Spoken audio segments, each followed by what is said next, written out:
Florida's 65 points are the fewest by a winning team, and the combined total, 128, fewest in a title game since 2014.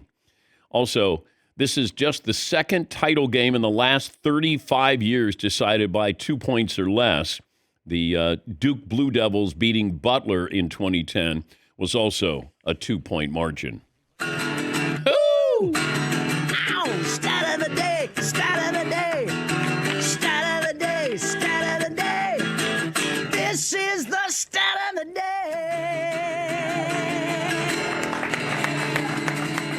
In college sports, we tend to treat conference realignment like it's a business move, and for a lot of universities, it is business. But after watching Florida win the national championship, it's more than just about money. Take Duke. Duke dominated the ACC. And if you're not tested during the regular season, you get to steamroll your way to the Final Four. You rarely play from behind. You rarely feel that pressure. And then the moment demands that, and they flinched. 14-point lead vanished in the Final Four, and with it, their chance for a national championship. And then you look at Florida. The Gators weren't perfect, but they were prepared for this moment. They've fallen behind in 4 of their tournament games and came back to win, including last night. But, think about this. They were down 10 to Texas Tech, comeback. Down late to Auburn, another comeback. 2-point win over the defending national champion UConn Huskies. Last night, they're down by 12 at one point. No panic whatsoever. That's experience. That's what happens when you're battle-tested. Florida was. Duke wasn't. And it made all the difference in the world. I said this a couple of weeks ago during the regular season. If you win the SEC, it's like winning the national title. And that's exactly what happened. Florida won the SEC. Florida won the national title. They were ready for the moment. And look, aesthetically, no, wasn't pretty basketball, but it was pretty close basketball. And you're seeing a team come from behind again. They had margins of at least 6 points, 4 second-half comebacks down at least 6 points. That's the most in a tournament game since 2015. And, give Houston a lot of credit because they also showed that same kind of grit, determination. They were prepared for a moment. They didn't quit against Duke. But that moment last night, where you look at the last 4 possessions, and they got nothing out of it. They had turnover, and then couldn't get a shot off. And you start to look at what the play was. Florida seemed to know what that design was. Here's Calvin Sampson, the Houston head coach, on that design of the final play. We have a set where it's a stagger gate, and we thought if we could get Emmanuel to shot fake and get downhill, I have to look back at the film, and I don't know if the ball slipped out of his hands or he probably should have shot faked that. Clayton made a great play on that, but that's why you got to shot fake and get in the paint. Yeah, I was surprised it felt a little too on the perimeter, and maybe it was starting on the perimeter to then get to the basket because you're down 2. And that's what I kept thinking. You at least have to get something towards the hoop.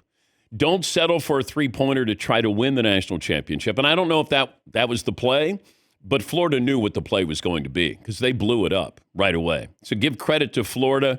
Did a great job with that. Here is how that final play sounded. Uzan on the right-hand wing, stops with 7 seconds, gives it to Cryer, 6 seconds to go, 5 seconds to Sharp, top of the key, lost the dribble, he's got to pick it up, it's scooped up by Condon secures it, and Florida found a way from 12 down to the school's 3rd national championship in men's basketball. Yeah, that was courtesy of Westwood One, but that's embarrassing. The turnover, can't get a shot off, and you could have pump fake. Give Clayton, who's not a great defender, he made a great decision to go out there because you can maybe draw contact in a situation like that. But I think he was flying to the ball at an angle that he was not going to, affect the shooter or at least be drawn into getting 3 free throws there. I was just surprised. It felt like it was going slow, and then you do a pick, and then somebody slides by. Somebody's ready to set another pick. Nobody's there to set a pick, and then all of a sudden you're reversing it, and then all of a sudden you're in trouble. And then all of a sudden you're tick, tick, tick, tick, tick, tick, tick, and then it's over. But give credit to Florida because that's a battle-tested team. And when you have those players who've been in moments like this, and granted, it's the SEC that you're in, not the NCAA tournament with these moments, but it does translate. And you saw that because Duke didn't handle the pressure well. And when you have 3 freshmen out there, there's a little bit of doubt. There's reasonable doubt of what you're going to do with the game on the line when you're not used to those situations. But Florida wins the national championship and winning 65-63. Seton, what's poll question today? Well, we might as well start with a little bit of a downer. Worst way to lose a game. Is this a Todd Fritz? This is not a Todd Fritz. This is a Paul Pabst Okay. negativity poll. Okay. The classic Paul Pabst negativity poll. Okay. That might negativity index. We All might right. be starting the PPNI Paul Pabst negativity index. Oh, exciting. I'm going to spend all day working on that. Okay. Put the sticky All up there. right. Okay. Anyway, worst Anywho. way to end a game: not getting a shot off, called third strike, or a quarterback sack. Both of them are great. Called third strike to lose a game is to swing the bat, lad. Yeah. Come on, get the bat shoulder. Come on now.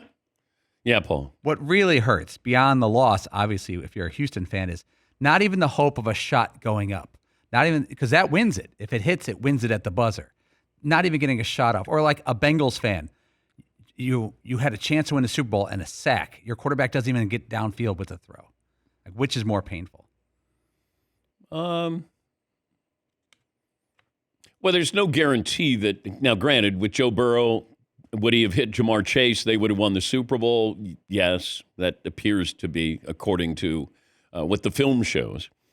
But I don't know if we have a called third strike that we can reference there. I think not getting a shot off because you can at least tie the game if you get a good shot. And all you want is hope. You got the ball, and you got to get 2. If you happen to get 3, you win the national championship. A sack. Matt Ryan against the Patriots getting sacked. Yeah. I would say last night that you don't even get a shot off. At least you took the ball. I know, called third strike, you don't get the bat off your shoulder. The sack, at least you have the ball in your hands, and you have that opportunity to get rid of the ball. They didn't get a chance to even get a shot off. Yep. Yes, Eden. And maybe, too, with a called third strike, sometimes a pitch has the ability to just freeze you, and you don't really know why, but you're like, dang, that was a hell of a pitch, where you see it and you just can't, you're just frozen, and it just gets you, Yes, Marvin. Carlos Beltran, didn't he have a call third strike in the NLCS? The bat did not come off of his shoulder. Oh, okay. All right. Yeah. Yeah, I think not getting a shot off, and maybe it's recency bias where you're just going, who drew up this play? Like, what was the play? And the fact, if you have a play and you've run that play, that's great scouting by Florida. If they know what your go-to play is, because every team, certainly when you get to that moment, knows if there is a go-to play, what's it going to be? And it's going to be a close game because Florida was favored by 1. It's going to be a tight game. Houston plays tight games. When it comes down to a 1 play, what are you running? And I can guarantee you, Florida's coaching staff scouted that and knew what that play was going to be because they were there and they blew it up in real time. What else do we have today, Seton, for the first hour? Well, let's see. I'm just posting that one right now. Paul just sent over another one, too. That's kind of interesting, believe it or not. Wow.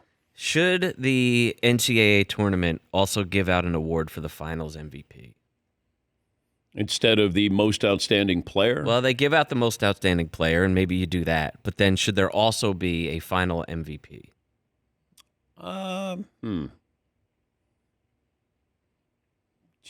Yeah, sure. I don't care. Yeah. Way to enthusiastically back that.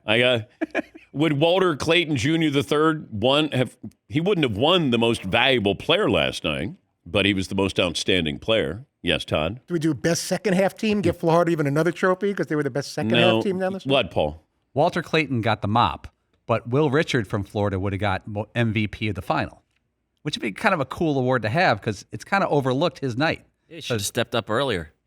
Had a whole bunch of other games in the tournament. He should have. But if you're most outstanding player, then you've been the most outstanding player over the entire tournament. But then you have a bad game or an off night, and someone else gets the other award. Yeah, but you had to lead them.